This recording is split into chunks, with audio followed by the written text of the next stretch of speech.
सभी को जय माता दी। नेटवर्क इशू होने के कारण सही से जुड़ नहीं पा रहे थे, तो 3 मिनट लेट हो गए हैं।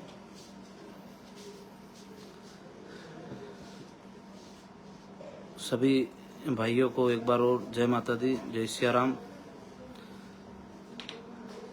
जैसा कि आप सबको पता ही है कि 11 तारीख को सरकार के द्वारा जो दिए गए थे 2 महीने, वो पूरे हो चुके हैं। उसी दिन जब सरकार ने हमसे 2 महीने का कहा था, तब हमने वहां से घोषणा करी थी कि 2 महीने आपके हैं और 1 महीना ऊपर का हमारा है।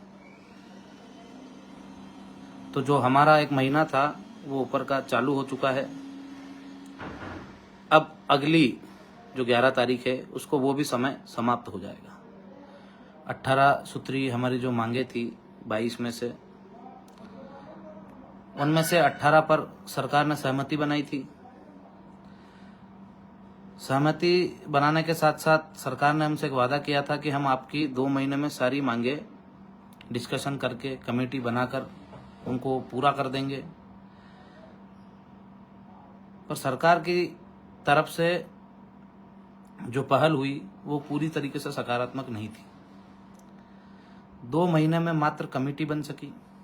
कमेटी बनने के बाद हमारी उनसे डिस्कस हुई। उन्होंने डिस्कस करने के बाद हमसे कहा था कि हम होली के बाद वापस इन बिंदुओं पर चर्चा करेंगे, दोबारा बुलाएंगे। पर सरकार के दिए हुए 2 महीने में कुछ नहीं हुआ। जो हमने 1 महीना शेष दिया है उनको, उसमें अब वो हमसे चर्चा करेंगे उन मुद्दों पे। यदि वो हमारे मुद्दे पूरा करते हैं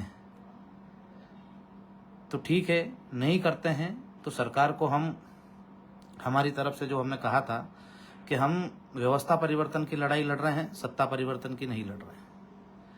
यदि सरकार हमारी बातों को नहीं मानती है तो हम अब सत्ता परिवर्तन की लड़ाई की ओर जाएंगे और उसी ओर अग्रसर होंगे, क्योंकि अब चुनाव में भी समय कम बचा है। यदि सरकार ने हमारी 1 महीने में मांगे पूरी कर दी तो ठीक है, नहीं हुई तो अब हम सत्ता परिवर्तन की लड़ाई को भी लड़ेंगे, पूरी ताकत के साथ लड़ेंगे, पूरी मजबूती के साथ लड़ेंगे। आप सब भाइयों से भी निवेदन है कि जो हम उद्देश्य लेके चले हैं कि हमें हमारी मांगों को पूरा कराना है, सर्व समाज और 36 कौम को साथ में लेके चलना है, और उन सभी की, ये 36 ही कौम की मांगे थी, किसान, छात्र और हम, कोई अलग अलग नहीं है।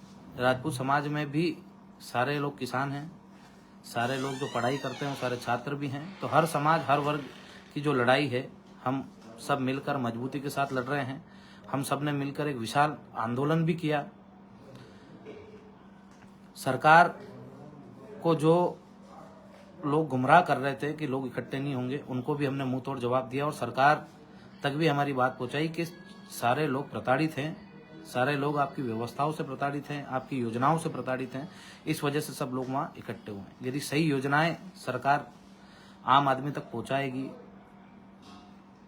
समय समय पर भर्तियां निकलेगी, किसानों की फसलों के भाव अच्छे होंगे, तो कभी आंदोलन नहीं होगा। आंदोलन होने के कारण सिर्फ और सिर्फ ये है कि आपकी जो नीतियां हैं वो गलत हैं, और उन नीतियों को सुधारने के लिए हमने ये आंदोलन किया था। और हम यही चाहते हैं कि हमने जो 18 सूत्री मांगों पे आप और हमारी सहमति बनी है उनको आप पूरा करें, चाहे वो किसानों की हो, छात्रों की हो, चाहे अतिथि शिक्षकों की हो, रोजगार सहायकों की हो, आंगनवाड़ी कार्यकर्ताओं की हो, या जो आउटसोर्स कर्मचारी हैं उनकी हो। सरकार बार बार भेदभाव करके हमारे लोगों पर कार्रवाइयां कर रही है। जैसे कि अभी आपने देखा ही होगा कि आउटसोर्स कर्मचारियों ने भी आंदोलन किया था, और उस आंदोलन के तहत 950 कर्मचारियों को सरकार ने, जो आंदोलनकारी थे उनमें से 950 जो लोग आउटसोर्स कर्मचारी थे उनको बाहर कर दिया, और उनको कहीं ना कहीं बेरोजगार कर दिया जिनके पास रोजगार था। आंदोलन करने वालों को आंदोलन की स्वतंत्रता नहीं है कि यदि वो सरकार के खिलाफ कोई आवाज उठाते हैं तो उनको किसी न किसी तरीके से दबाया जाता है। जैसे आउटसोर्स कर्मचारियों को बाहर किया गया, सहायक सचिवों के ऊपर भी ऐसे ही कहीं ना कहीं कार्रवाइयां हो रही है, उनको भी प्रताड़ित किया जा रहा है कि वो आवाज नहीं उठाए। पर करणी सेना परिवार हर उस अन्याय के खिलाफ लड़ेगा जो सरकार या सरकार के नुमाइंदे करेंगे। हमारे भी कई भाइयों को जिन पे एक एक दो दो मुकदमे थे, उनको भी जिला बदर किया और जिला बदर के नोटिस देने के बाद उनको हाथों हाथ जिला बदर भी कर दिया गया। एक मुकदमा वो भी कैसे, गायों को पकड़ने के, जो गोरक्षक होते हैं वो गायों की रक्षा के लिए अपना सर्वोच्च बलिदान करते हैं और बहुत सारे ऐसे कार्यकर्ता जिन पे गायों को पकड़ने के एक एक दो दो मुकदमे हैं। हाँ, किन पे आपराधिक मुकदमे होंगे और उनको यदि जिला बदर करा है तो उसमें कोई परेशानी नहीं है, पर जो लोग आंदोलनकारी है, जो लोग लड़ रहे हैं, जिनके ऊपर कई सालों से मुकदमे नहीं बने हैं, उन लोगों को भी जिला बदर किया गया। 107-16 के नोटिस लगातार एक एक दो दो बार करके दिए जा रहे हैं। एक बार एक महीने में 107-16 का नोटिस दे दिया, फिर एक लोगों को फिर वापस जो आंदोलनकारी उनको 107-16 के नोटिस दे दिए गए।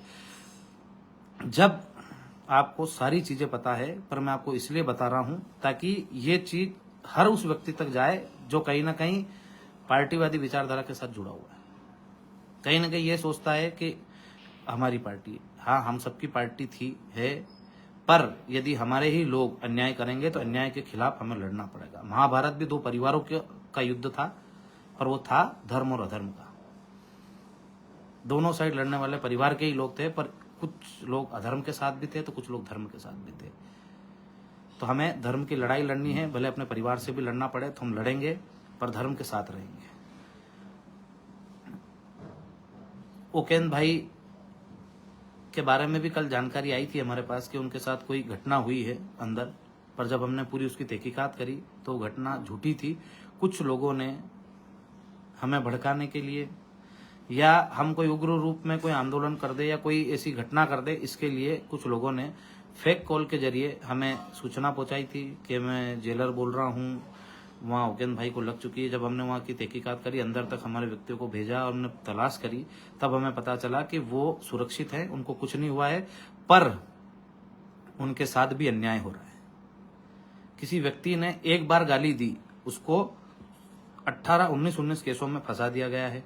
हमने 17 मुकदमों में अभी तक जमानत करा ली, हाईकोर्ट में हमारी जमानत लगी हुई है, पर अब 14 तारीख को यदि हाईकोर्ट का भी फैसला हमारे फेवर में नहीं आया तो हम उस भाई के लिए भी आंदोलन करेंगे। और जिस प्रकार से मैं आमरण अनशन पे 8-7 तारीख से बैठा था, वैसे ही यदि 14 तारीख के बाद हमारे भाई को जमानत नहीं मिलती है, उसे बाहर नहीं लाया जाता है, तो मैं फिर से आमरण अनशन पर एक तारीख डिसाइड करके उस तारीख से बैठूंगा और जब तक हमारा भाई बाहर नहीं आएगा तब तक आमरण अनशन पे बैठा रहूंगा, क्योंकि हमारे भाई के साथ अन्याय हो रहा है।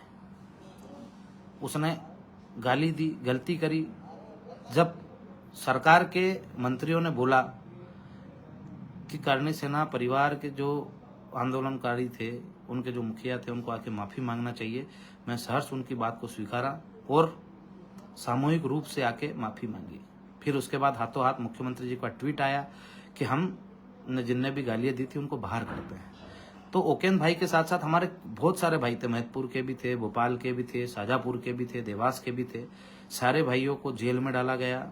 जो लोग हमारे साथ आंदोलन में 8 तारीख से लगा के 11 तारीख तक वहां मौजूद थे, उन लोगों को भी झूठे रूप से महतपुर थाने में फंसाया गया, उनको भी जेल काटनी पड़ी। कई नाबालिग लड़कों के ऊपर भी मुकदमे बनाए और उनको जेल भेजा गया, उनका भविष्य खराब किया गया मुख्यमंत्री जी द्वारा।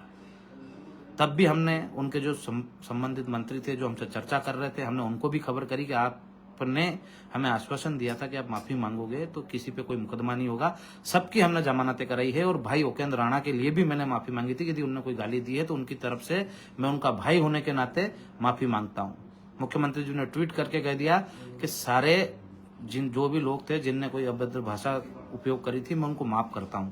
क्या ये आपका माफ करने का तरीका है कि एक व्यक्ति को आपने माफ कर दिया, उसके बाद भी वो 2 महीने से जेल में है और जब भी हम जमानत करा के वहां छुड़वाने जाते हैं तो 1-2 थानों के और केस वहां पहुंच जाते हैं कि इनमें अभी जमानत बाकी है। तो ये अन्याय हम सब देख रहे हैं और इसका जवाब हम चुनाव में देंगे। जिस प्रकार से आप षड्यंत्र पूर्वक तरीके से हमारे लोगों को तोड़ना चाहते हैं, आप सोचते हैं कि उनको जिला बदर कर देंगे, हमारे कार्यकर्ताओं को उन पर मुकदमे कर देंगे तो घर में बैठ जाएंगे, दब जाएंगे। जिन जिलों से आप जिला बदर करोगे उन जिलों को छोड़कर प्रचारक के रूप में दूसरे जिलों में हमारे कार्यकर्ता काम करेंगे और आपकी ईंट से ईंट बजाएंगे। आप जिस प्रकार से अनीति और अन्याय कर रहे हैं उसको हम सहन नहीं करेंगे। आपने हमें खाली बोल दिया कि आपकी मांगे पूरी हो जाएगी, 2 महीने पूरे हो गए, आपने कुछ नहीं किया। अभी तक खाली बातें चल रही हैं, जमीन पे कोई काम नहीं। कमेटी बनी कब? जब 2 महीने पूरे होने वाले थे। क्या आपके द्वारा दिया गया तो समय खत्म हो चुका है? आप तो आपकी जुबान पे रहे नहीं, आप तो आपके वादे से मुकर गए। आपने तो हमारे साथ विश्वासघात कर दिया। वो तो हमने 1 महीने का समय अतिरिक्त दिया था, वो महीना चल रहा है। और मुख्यमंत्री जी, आपकी वादा खिलाफी याद रखी जाएगी और लोगों तक ये संदेश पहुंचाया जाएगा। लाखों लोगों ने देखा है कि वहां आपके मंत्री ने आके हमारी मांगे मानी थी और आपने वो मांगे पूरी नहीं की। उनको पूरा करना तो दूर, आपने उसके बाद षड्यंत्र कर करके हमारे कार्यकर्ताओं पर मुकदमे बनाए, हमारे कार्यकर्ताओं को प्रताड़ित किया। अभी भी हमारे कार्यकर्ता प्रताड़ित हो रहे हैं। आज भी, कल की घटना बताता हूं कि कल भी हमारे भाइयों को, कई भाइयों को जिला बदर किया गया। हमारा जो भाई जितना भी दर्द सहन कर रहा है, वो दर्द हमें भी है, हमारे हर एक कार्यकर्ताओं को बराबर दर्द है। और उस दर्द का एहसास आपको हम चुनाव में कराएंगे कि वादा खिलाफी का मतलब क्या होता है, अपनी बात से मुकरने का मतलब क्या होता है, लोगों को झूठे तरीके से फंसाकर उन पे अत्याचार करने का नतीजा क्या होता है। हमारे आउटसोर्स कर्मचारी भाई आंदोलन कर रहे थे, आपने उनको, आंदोलन करने वाले भाइयों को नौकरी से निकाल दिया। 950 भाइयों को आपने नौकरी से निकाला है। आंगनवाड़ी कार्यकर्ता, जितनी भी हमारी बहनें हैं जो आंगनवाड़ी में काम करती है, 5-5, 6-6 महीने से उनकी सैलरी नहीं आ रही, उसके लिए भी उनको आंदोलन करना पड़ रहा है। हम उनके भी साथ हैं, क्योंकि कोई भी व्यक्ति काम करता है तो उसको उसकी तनख्वाह मिलनी चाहिए। आप उनको तनख्वाह देने में सक्षम हैं? आप अनाप शनाप खर्चा कर करके आपके सरकारी कार्यक्रम करवा रहे हैं, पर जो लोग आपके लिए दिन रात दौड़ते हैं, आंगनवाड़ी कार्यकर्ता घर घर जाकर बच्चों को घर से लाकर आंगनवाड़ी में, जो गरीब लोग हैं, जो गरीब परिवार के लोग हैं, उनके बच्चों को पढ़ाने का काम करती है, उनकी देखभाल करती है, उन बहनों के लिए आप कुछ नहीं कर सकते और आप बोलते हैं कि आप प्रदेश के मामा हैं, आप हर बहन के भाई हैं, हर बच्चे के मामा हैं। आपको उनको भी तनख्वाह देनी चाहिए और वो भी हमारे साथ है और हम उनके साथ हैं। सहायक सचिवों को बार बार प्रताड़ित किया जा रहा है, डराया जा रहा है, धमकाया जा रहा है कि आप आंदोलन में शरीक मत होना आप किसी में, वरना आपकी भी नौकरी ले ली जाएगी। क्यों नहीं होंगे? क्या वो अपने हक अधिकारों की आवाज उठा रहे हैं, वो गलत कर रहे हैं? हम चाहते हैं कि सहायक सचिवों को भी सचिवों की तरह परमानेंट किया जाए, दैनिक वेतनमान पर न करते हुए उनको स्थायी किया जाए। अतिथि शिक्षकों के लिए हमने बात रखी थी, आपने अभी तक उनके लिए भी कुछ नहीं किया। वो भी बेचारे बहुत परेशान है, बहुत प्रताड़ित है और अपने आप को कहीं ना कहीं ठगा हुआ महसूस कर रहे हैं। हम उनके भी साथ हैं, हम उनकी भी लड़ाई लड़ रहे हैं और आगे भी यदि हमें लड़ना पड़ा तो हम उनकी भी लड़ाई लड़ेंगे। कई स्वास्थ्य कर्मी जो कोरोना काल में, हमारे माननीय प्रधानमंत्री जी तक भी ये बात पहुंचनी चाहिए, इसलिए आप इसको ज्यादा से ज्यादा शेयर करना। उनने भी कहा था कि जितने भी कोरोना योद्धा है उनकी नौकरी नहीं ली जाएगी। उनने अपनी जान पे खेलकर अपने देश के देशवासियों को बचाया। हर प्रदेश में कोरोना योद्धाओं ने अपना काम किया, अपनी जान पे खेल के अपने लोगों को बचाया, उनको स्वास्थ्य सुविधाएं मुहैया करवाई। पर क्या उनके साथ सरकार ने न्याय किया? आर्थिक स्थिति कमजोर होना बताया सरकार ने कि हमारे पास पैसा नहीं और उनको हटा दिया और वही काम प्राइवेट कंपनियों को दे दिया। तो जिन लोगों का योगदान है, जिन लोगों ने उस समय अपनी जान की परवाह किए बगैर प्रदेश के हर एक व्यक्ति की सुरक्षा की, क्या उनके साथ अन्याय होना चाहिए? वो किसी भी जाति वर्ग धर्म का हो सकता है, उसको न्याय मिलना चाहिए। हम भी न्याय की ही बात कर रहे हैं। हमने भी यही कहा है कि उनको न्याय मिले। जिन कोरोना योद्धाओं ने अपना सर्वोच्च न्योछावर किया, उनके साथ अन्याय हो रहा है और हम चुप बैठे। हमने उनकी भी बात रखी थी, आपने उनकी भी बात पूरी नहीं करी। हमने एक भी बात अनलीगल नहीं रखी। आज किसान कहीं ना कहीं अपने को ठगा हुआ महसूस कर रहा है। जितना वो लागत लगाता है उतनी लागत उसको मिलती नहीं है। हमने यही तो कहा था कि आप फसलों के मूल्य स्वामीनाथन कमेटी के आधार पर तय करो, खाद बीज के रेट जो हैं वो न्यूनतम करो और समय पे मिल जाए, वो बड़ी बात है। आपकी सोसाइटियों में खाद बीज समय पे नहीं मिलता और वही खाद बीज ब्लैक में ज्यादा कीमत में मिलता है। लोग ब्लैक में लेके आते हैं, सोसाइटी पे नहीं मिलता है, ज्यादा कीमत में खरीद के लाते हैं, क्योंकि खाद की आवश्यकता जब खेत को होती है तभी होती है। बाद में आप गर्मी के टाइम पे खाद दोगे तो हमें कोई काम का नहीं है। आज किसान परेशान है, आज देश का जवान परेशान है। आपने देश के जवानों के लिए क्या किया? 10% आरक्षण उनको अलग से मिलता था, वो आपने समाप्त कर दिया। हमने कहा कि आप उसकी भी मांग को जल्दी से जल्दी लागू करो। सबसे पहले किसानों की और जवानों की बात सुनो, कोरोना योद्धाओं की बात पूरी करो, सहायक सचिवों की बात पूरी करो। आपने करी? नहीं करी। आप खाली बातें करने में मग्न हो, आपको काम करने में कोई इंटरेस्ट नहीं है। हम आपकी भावनाएं समझ रहे हैं। जो काम करते हैं, जो वादों पे खरे उतरते हैं, वो कभी भी लोगों पे झूठे मुकदमे करवाकर या सरकारी तंत्र का उपयोग करके लोगों को जिला बदर नहीं करवाते। आपने हमारे भाइयों को जिला बदर कराए, हम आपको प्रदेश से बदर करके बताएंगे। समय आने दीजिए। आपसे आज भी हम हाथ जोड़ के निवेदन कर रहे हैं कि हमारे जो भाई हैं उनको प्रताड़नाएं देना बंद करें, उन पे झूठे मुकदमे बनाना बंद करें। जितने भी आउटसोर्स कर्मचारियों को बाहर किया है उनको बहाल करके वापस उनकी नौकरियां दी जाए। आप एक तरफ रोजगार देने की बात करते हैं और आपने प्रदेश के 950 कर्मचारियों को रोजगार से बाहर कर दिया। तो आप जो बोलते हैं वो करके दिखाएं। हम भी यही चाहते हैं कि हमारी जो मांगे हमने रखी है वो पूरी हो। हम सत्ता परिवर्तन के कतई पक्ष में नहीं है, पर यदि आप नहीं माने तो हमें सत्ता परिवर्तन करना पड़ेगा। हमारी बातें कोई सा भी दल यदि लेके चुनाव लड़ेगा तो हम उसके साथ भी रहेंगे। यदि आपने पूरी नहीं करी तो हमें हमारा दल बनाने की आवश्यकता पड़ी तो हमारा दल बना के भी उतरेंगे, यदि कोई दल हमारे साथ नहीं आया तो। पर हम इस बार ईंट से ईंट बजाएंगे और आपको बताएंगे कि जो आर्थिक रूप से कमजोर है या मध्यम वर्गीय, जो वास्तविक योजनाओं से वंचित जो लोग हैं, जिनकी हम लड़ाई लड़ रहे हैं, वो आपको किस प्रकार से जवाब देते हैं और किस प्रकार से प्रदेश की जनता हमारा साथ देती है और आपको प्रदेश से बाहर करती है। हमने आर्थिक आधार पर आरक्षण मांगा। आरक्षण में कहाँ लिखा है कि किसी जाति विशेष को आरक्षण मिलना चाहिए? उसमें लिखा है शोषित वंचित पीड़ित। तो शोषित वंचित पीड़ित किसी भी जाति, वर्ग या धर्म का व्यक्ति हो सकता है। जिसका शोषण हो वो शोषित है, जिसको प्रताड़नाएं मिलती वो पीड़ित है, और जो शासन की योजनाओं से वंचित है वो वंचित है। तो शोषित, पीड़ित और वंचित में कहीं जाति नहीं है। हर धर्म, हर वर्ग का व्यक्ति, चाहे वो जनरल से हो या ओबीसी से हो या एसटी एससी से हो, हम भी यही चाहते हैं कि शोषित वंचित पीड़ित को इसका अधिकार मिले और उसको आरक्षण का लाभ मिले। हम चाहते हैं कि आर्थिक रूप से आरक्षण हो। हम चाहते हैं एट्रोसिटी एक्ट में बदलाव हो।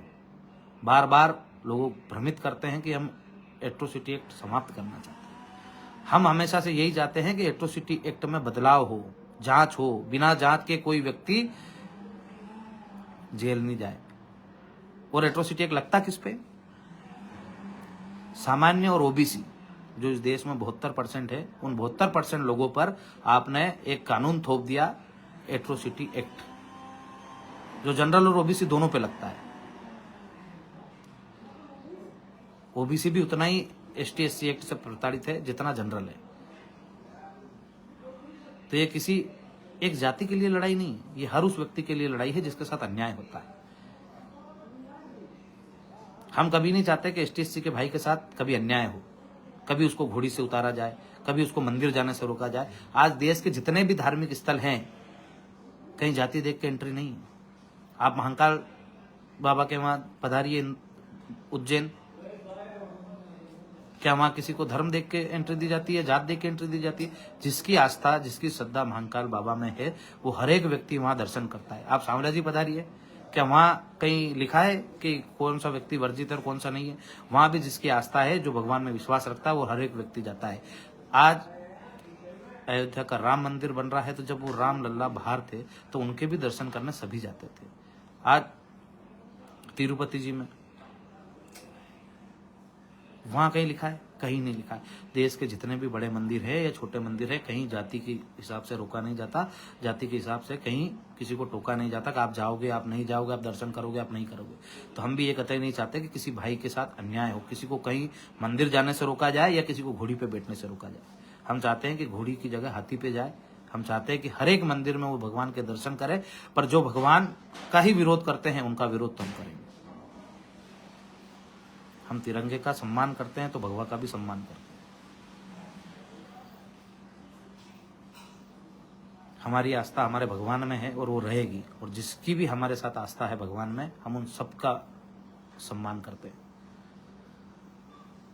तो आप सब भाइयों से निवेदन है कि अगले युद्ध के लिए तैयार रहें। हम वो लोग नहीं हैं जो उनके कुछ मुकदमे करने मात्र से, या हमें वो सोचते हैं कि मुकदमे करके हमें डरा देंगे, तो हम वो लोग नहीं हैं कि जो डर के रण छोड़ जाएंगे।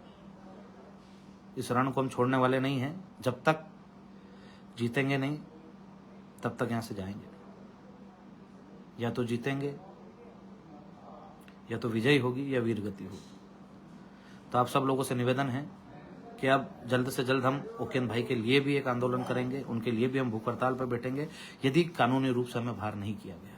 हमारे साथ अन्याय हो रहा है और प्रदेश से नहीं देश की जनता देख रही है कि एक व्यक्ति ने एक गलती करी और उसको 17-18 मुकदमे अभी तक दे चुकी है सरकार, और हमने 17 में करी तो 2 और आ गई, कि अभी 2 में और बाकी है। तो हम सबको मिलकर लड़ना है इस तानाशाही सरकार के खिलाफ। आज की स्थिति ऐसी है कि सरकार के खिलाफ आपने कुछ कहा, कुछ करा, तो आपको झूठे मुकदमों में फंसा के जेल में डाल दिया जाता है। तो आप और हम सबको ताकत के साथ, मजबूती के साथ मिलकर लड़ना है। EWS आरक्षण में भी कहीं विसंगतियां है, कहीं हमारे बैकलॉग पद खाली पड़े हैं, उनको भी भरा नहीं जा रहा है। आज हमारे युवा दिनों दिन एवरेज होते जा रहे हैं। जो आपने परीक्षा ले ली, जिनमें लोग पास हो गए, उनको आप नौकरी क्यों नहीं दे रहे हो? यही तो हम चाहते हैं कि हमारे लोगों को के साथ जो अन्याय हो रहा है वो अन्याय नहीं हो। तो सरकार को भी ये सोचना चाहिए कि न्याय और अन्याय क्या है। और मैं तो जो भारतीय जनता पार्टी के वरिष्ठ पदाधिकारी हैं, जो राष्ट्रीय अध्यक्ष हैं, जो प्रधानमंत्री जी हैं, जो गृह मंत्री जी हैं, उन सब तक भी ये बात पहुंचनी चाहिए कि यहाँ सरकार किस प्रकार के अन्याय कर रही है और किस प्रकार से प्रताड़नाएं देकर भारतीय जनता पार्टी के लोगों को ही भारतीय जनता पार्टी के खिलाफ कर रही है। जनरल ओबीसी का एक बड़ा तबका भारतीय जनता पार्टी को वोट करता है, तब भारतीय जनता पार्टी राज्य और केंद्र में आती है। और इसी प्रकार से चलता गया तो कहीं ना कहीं राज्य और केंद्र को नुकसान झेलना पड़ेगा पूरे देश से। तो हम चाहते हैं कि किसी को नुकसान नहीं हो, पर हमारा भी नुकसान नहीं। तो मैं सरकार से यही आग्रह करूंगा कि हमारी जो मांगे हैं, अब 1 महीने का समय जो बचा है शेष, वो हमारा है। हमने दिया है आपको 1 महीने का अतिरिक्त समय, उसमें आप हमारी जो मांगे हैं, जिस पे आप और हमारी सहमति बनी थी 18 मांगों पर, वो पूरी करें और उनको लागू करें। यदि आप लागू करने में असक्षम रहे तो हम भी विरोध करेंगे, और उसके बाद इस 1 महीने के बाद आपकी और हमारी कभी वार्ता नहीं होगी, आपकी और हमारी कभी बैठक नहीं होगी। हम बार बार आपके द्वारा जिस तरह से आप हमें बेवकूफ़ बनाते हैं या हमें समझते हैं, उस प्रकार से ना तो हम बेवकूफ़ हैं, ना हम आपसे बेवकूफ़ बनने वाले हैं। किसी भी आंदोलन को यदि हम करते हैं तो यदि उसमें कोई प्रतिनिधि मंडल आता है और वो बातें मानता है, तो हम यही चाहते हैं कि इस आंदोलन की वजह से देश को, प्रदेश को कोई नुकसान नहीं हो।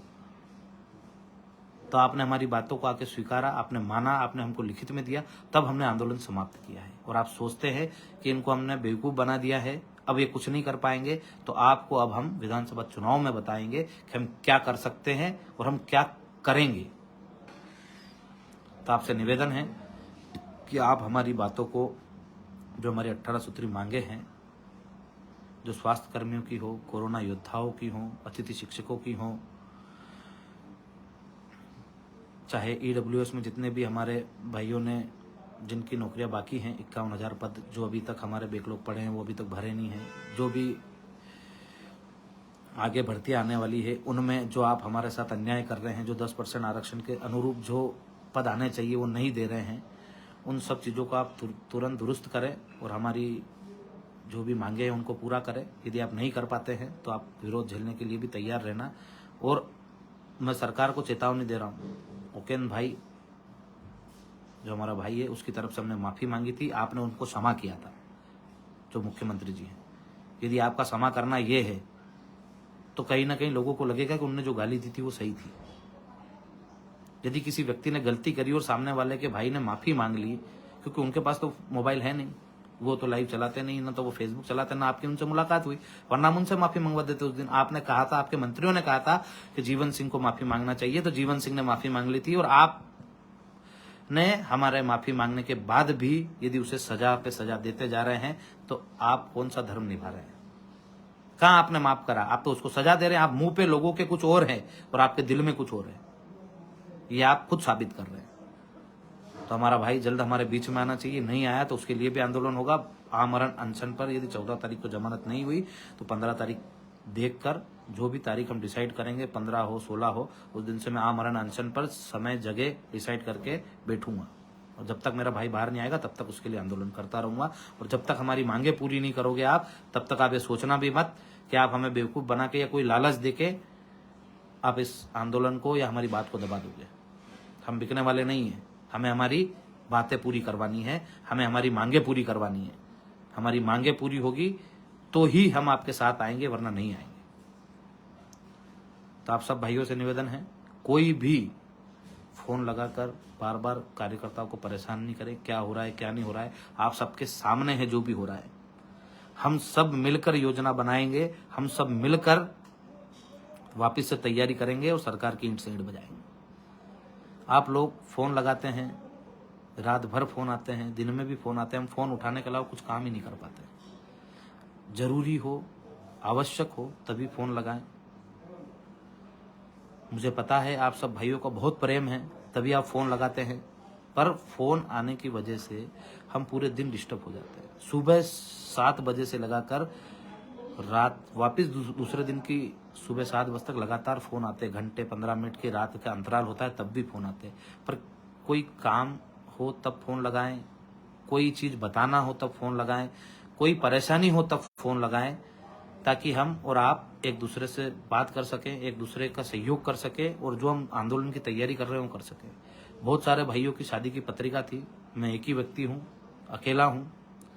जितनी जगह जा पाया हूँ उतनी ही जगह जा पाया हूँ, जहाँ नहीं पहुँच पाया हूँ उसके लिए मैं क्षमा प्रार्थी हूँ कि सारी शादियों में मैं उपस्थित नहीं हो पाया। एक दिन की 200 300 पत्रिकाएं होती है, 10-20 जगह से ज़्यादा मैं नहीं पहुँच पाता हूँ। तो आप सब लोगों से हाथ जोड़कर निवेदन है कि यदि शादी में नहीं पहुँच पाया हूँ तो मुझे क्षमा करें, माफ़ करें। क्योंकि आप और हम जो भाई जो हम लड़ाई लड़ रहे हैं वो हर चीज़ से ऊपर उठ के है।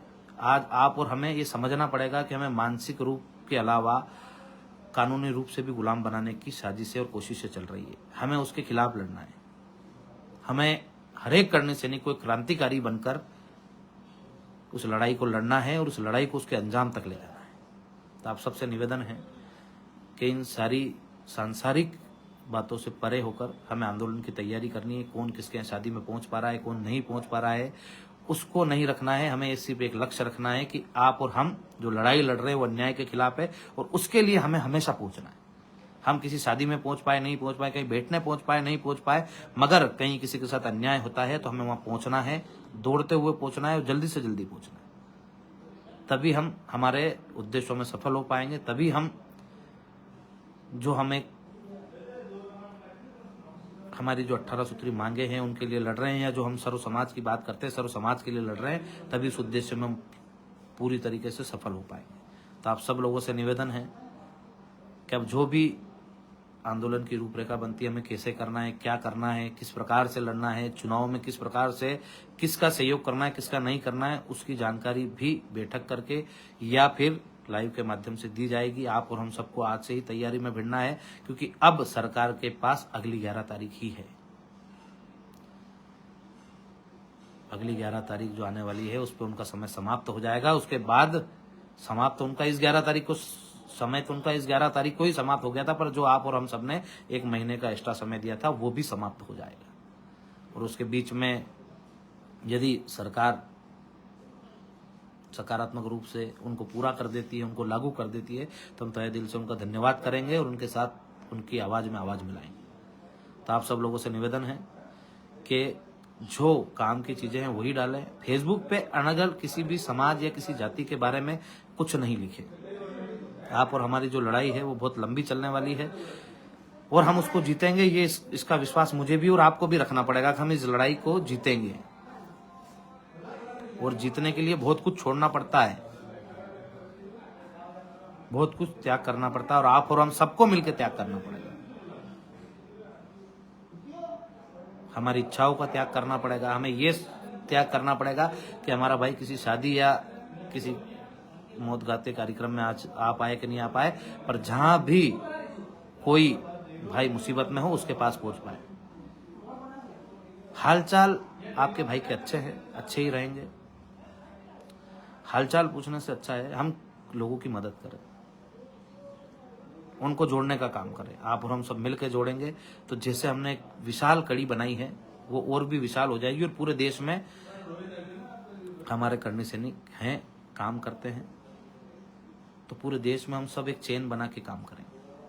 जहां भी कोई हमारे विचारों को लेकर लड़ाई लड़ता है तो हमें उसके साथ भी खड़ा होना है। हमें संगठनवाद की लड़ाई नहीं लड़ना है, हमें लड़ना है अधर्म और धर्म में फर्क जो होता है ना, उसकी लड़ाई लड़ना है। हम धर्म के साथ हैं तो हमें धर्म की लड़ाई लड़ना है, हमें न्याय की लड़ाई लड़ना है। तो आप सबसे निवेदन है सभी भाइयों से कि जो हम सब मिलकर संघर्ष कर रहे हैं उस संघर्ष की जीत भी होगी। हर वर्ग हर धर्म के व्यक्ति को लाभ भी मिलेगा। जो हम 36 कौम के हितों की बात कर रहे हैं उनके हितों का संरक्षण भी होगा और उनके साथ जो अन्याय हो रहा है उसको भी हम रोकेंगे और उनको न्याय दिलाएंगे। तो आप सबसे निवेदन है कि उस लड़ाई को लड़ने के लिए हमें मजबूती प्रदान करें। और जो भी भाई, आपको पता है मुझे ऐसी बात नहीं बोलना चाहिए, शराब पी के रात में उल्टी सीधी बातें करते, फोन लगाते हैं, मैं उनसे हाथ जोड़ के निवेदन करना चाहता हूँ कि आप और हम सब एक ही हैं। पर इस प्रकार की जो घटनाएं होती है वो कहीं ना कहीं हमारे दिल को भी हाथ पहुंचाती है। रात में 12 बजे 1 बजे हमारा भी परिवार है, हम भी हमारे परिवार के साथ रहते हैं, तो कहीं ना कहीं आपकी वजह से उनको भी परेशानी होती है। मैं ये नहीं बोल रहा हूँ कि रात में कोई फ़ोन नहीं लगाए, जब भी किसी व्यक्ति को मुसीबत हो रात में फ़ोन लगाए। मैं हमेशा से फ़ोन उठाता हूँ, रात हो दिन हो। जिस व्यक्ति का फ़ोन नहीं उठा पाता हूँ उसको मैं वापस कॉल भी करता हूँ। तो जिस भी भाई का कॉल आता है, एक बार कॉल लगाए नहीं उठा पाता हूँ तो सेकंड टाइम मैं खुद लगाता हूँ। तो आप सब भाई मेरी इस बहुत बड़ी दुविधा में हूँ, इसमें मेरी मदद करें कि मैं कहीं ना कहीं फ़ोन की वजह से परेशान हूँ। पूरा दिन फ़ोन उठाता हूँ, किसी को लगता है कि मैं झूठ बोल रहा हूँ तो मेरे साथ आ सकता है, 2 दिन रहे 3 दिन रहे, उसको पता चल जाएगा उस भाई को कि मैं कितना परेशान हो जाता हूँ फ़ोन की वजह से, सुबह से लगा के रात तक। और फिर भी जब फ़ोन हम नहीं उठा पाते, किसी कार्यक्रम में होते नहीं उठा पाते, और जब फ़ोन लगाते हैं तब बोलते हैं कि फ़ोन क्यों नहीं उठाया उस समय।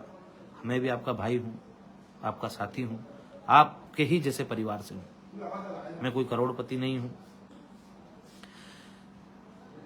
तो आप सब से निवेदन है कि मुझे भी काम धंधे करने पड़ते हैं, पैसा कमाना पड़ता है, तो वो सब काम तो मैं करता ही हूँ, पर उसके साथ साथ ये फ़ोन जो आते हैं जो बिना काम के होते हैं, जो कोई दारू पी के लगा रहा है रात में, कोई हालचाल पूछने के लिए लगा रहा है रात में 2 बजे 3 बजे, तो जिसको भी हालचाल पूछना वो सुबह से लगा के शाम तक 7-8 बजे तक लगा सकता है फ़ोन। कोई भी काम हो रात में किसी भी समय आप फ़ोन लगाना, मैं उठाऊँगा, उठाता भी हूँ। जो फ़ोन नहीं उठा पाता हूँ वो वापस कॉल बैक करता हूँ। तो आप सब लोगों से निवेदन है कि थोड़ा सा हमारा साथ दे। हम और आप जो अन्याय के खिलाफ जो लड़ाई लड़ रहे हैं उसमें हम कमज़ोर नहीं पड़े। इसके लिए मैं आपके साथ सहयोग और समझदारी की आवश्यकता है कि आप और हम जो लड़ाई लड़ रहे हैं वो हम सबके लिए लड़ रहे हैं।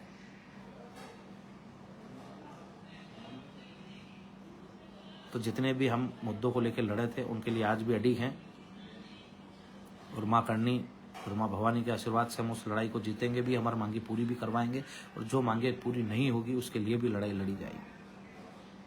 तो आप सबसे निवेदन है कि इस वीडियो को ज़्यादा से ज़्यादा शेयर करें, ज़्यादा से ज़्यादा भाइयों तक पहुँचाएँ, ताकि आप और हम जो लड़ाई लड़ रहे हैं वो हर व्यक्ति तक पहुँच जाए। हमारी जो 18 सूत्री मांगे, जिन मांगों पर हमारी सहमति बनी थी, उन मांगों को हम पूरा करा सकें। मैं सारे वर्गों को बोल चुका हूँ, किसी वर्ग का भूल गया हूँ नाम लेना, तो भी मैं आपसे बोलना चाहता हूँ कि जो भी मांगे हमने उठाई थी वो सारी मांगों के लिए मडी के, हर वर्ग के लिए मडी के, और सारे लोगों की बातों को उठाकर उनको पूरा कराने के लिए भी हम लगे रहेंगे और उनको पूरा करवा के छोड़ेंगे। इसी के साथ जय माता दी, जय माँ करनी, जय श्री राम।